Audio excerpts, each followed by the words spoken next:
Director of the National Federation of Republican Women, Julie Harris, and Nikki Beaver, along with the pastor of First Baptist Dallas, Fox News contributor Robert Jeffress. Thank you both, all three, for coming on. Julie, to you first. I mean, it seems pretty clear if you listen to the president's speech tonight that abortion, they think this is going to be an effective topic for them in 2024. What would you say?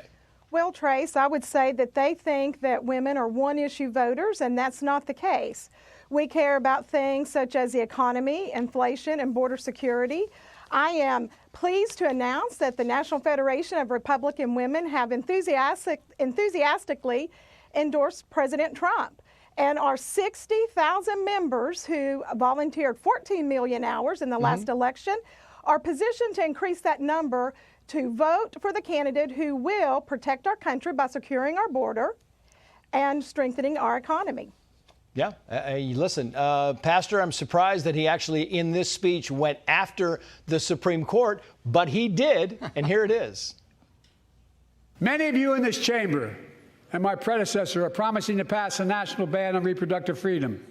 My God, what freedom else would you take away? And with all due respect, justices, women are not without electoral power. I mean, you follow this a lot, the politics, the evangelicals, what they think about it. What's your thought on this, Pastor? This is a winning issue for President Trump in November, and it was a winning issue in 2016, and I hope the president will do the same thing he did to Hillary Clinton in 2016 and point out that the Democrats would put no restrictions on abortion whatsoever. They believe in abortion for any reason. You don't like the gender of your baby? Kill it. They believe in abortion at any stage, including up until the time the baby's in the birth canal of the mother. That means crushing a baby's skull, dismembering the baby's body. I mean, it's horrific. It's no different than what Hamas did in burning children alive. And yes, Trace, I'm saying it. When it comes to protecting children, there's no difference between Joe Biden, Kamala Harris, and Hamas. They're all barbarians. And that's a winning message for President Trump. Meantime, Nikki, in her response, Senator Katie Britt said the following. Watch. We want to give you and your children the opportunities to thrive.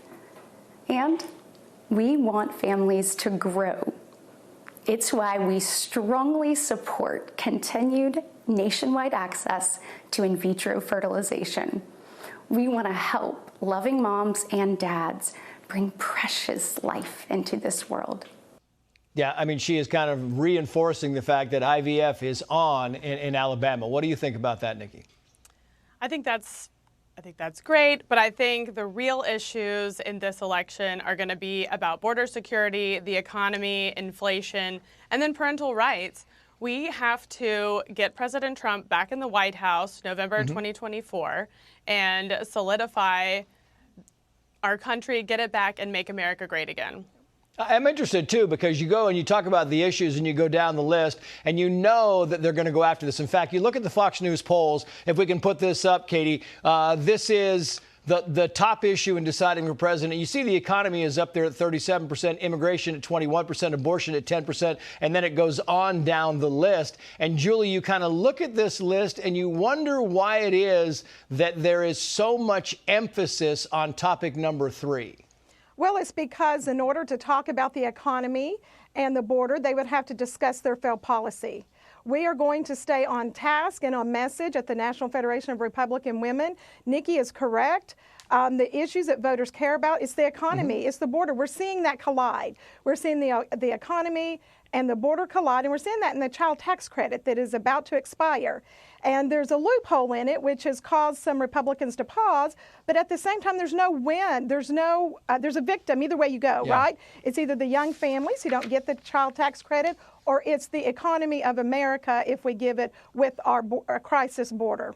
And I wonder, Pastor, if you would differ. Do you think the evangelicals have a different list? Do you think the economy, do you think it is in a different order, or would you pretty much think that's kind of where they are? Well, I think, for example, guarding the border, that's an important issue, and it's a biblical issue. It's the reason God created government, was to protect citizens, and that's a right thing to rally for. But it just strikes me that the Democrats were saying tonight, Joe Biden, that they want to put the right to kill children at the top of their agenda. The reason for that is the wickedness of their hearts. That's what I believe.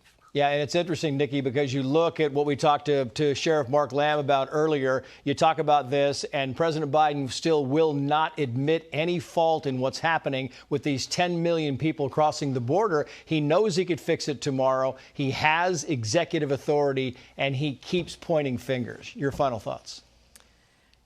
He keeps pointing fingers because he can't point at himself. He has failed this country. Our border is wide open. We are well over 10 million illegal immigrants. Young women in this country can't even go out and exercise and feel safe because of the risk that we face in Biden's America. And to me, that is incredibly sad, and I am ready for a change in November 2024. Nikki, Julie, Pastor, thank you all for coming on. We appreciate it. Thank you.